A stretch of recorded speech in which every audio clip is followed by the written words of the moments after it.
My name is Justin Chen, and I am the president of AFGE Council 238, which is the American Federation of Government Employees. I represent 8,000 U.S. EPA employees nationwide.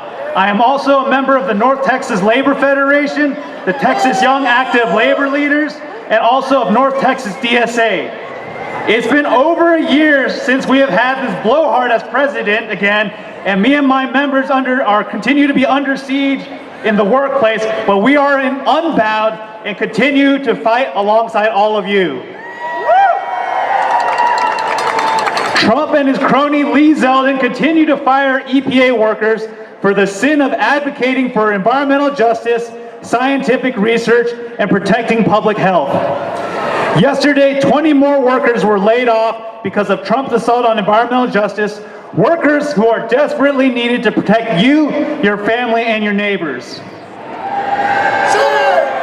We as a union are fighting on their behalf in the courts, in DC, and most importantly in the streets.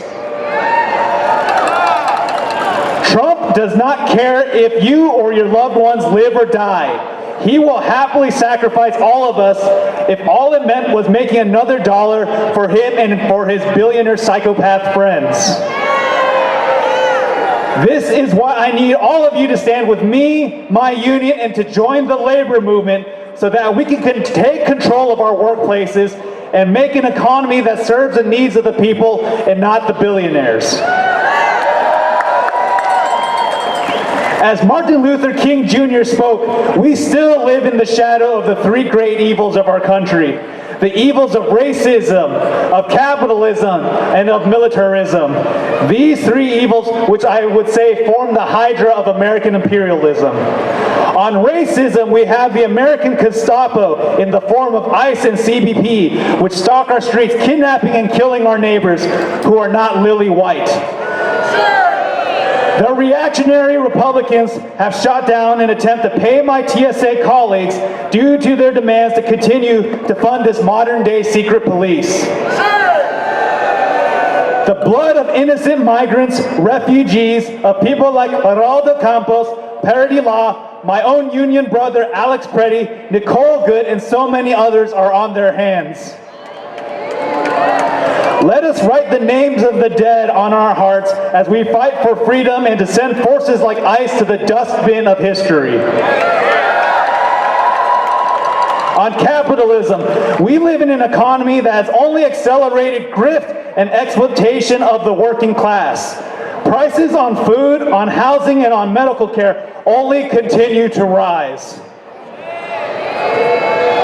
The stock market is built on a hallucination of AI to replace human workers while driving up energy costs, wasting fresh water, and polluting our environment with no tangible benefit to our lives. Technology is now something we dread rather than anticipate, providing us no relief from our daily struggles and exacerbating our own social isolation and dividing us. We must rein in these forces, these billionaires, and the corrupt politicians who are their lackeys, to make our collective labor work for us instead of their pocketbook. Organize your workplace, join a union, and demand democracy there.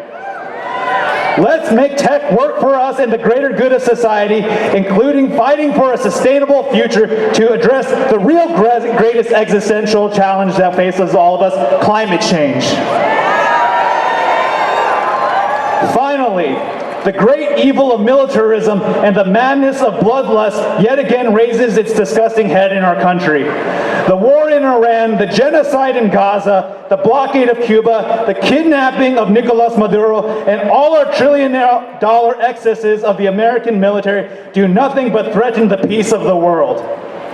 And the blowback is felt here at home if you have noticed how much you pay for gas now.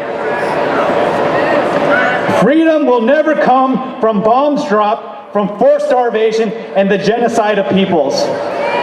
We continue to repeat the same mistakes over and over again while the military-industrial complex laughs all the way to the bank, profiting on misery and death. To this I say no more wars, no more bombs, no more blockades, and no more imperialism. Do not ask, but demand for peace. So dear friends, let us join together in solidarity with all oppressed people, but especially those under the yoke of American imperialism. We must snuff out these three great evils in our country and build a better home where all can prosper. So God bless all of you. Free Palestine, Viva Cuba, and solidarity forever. Thank you.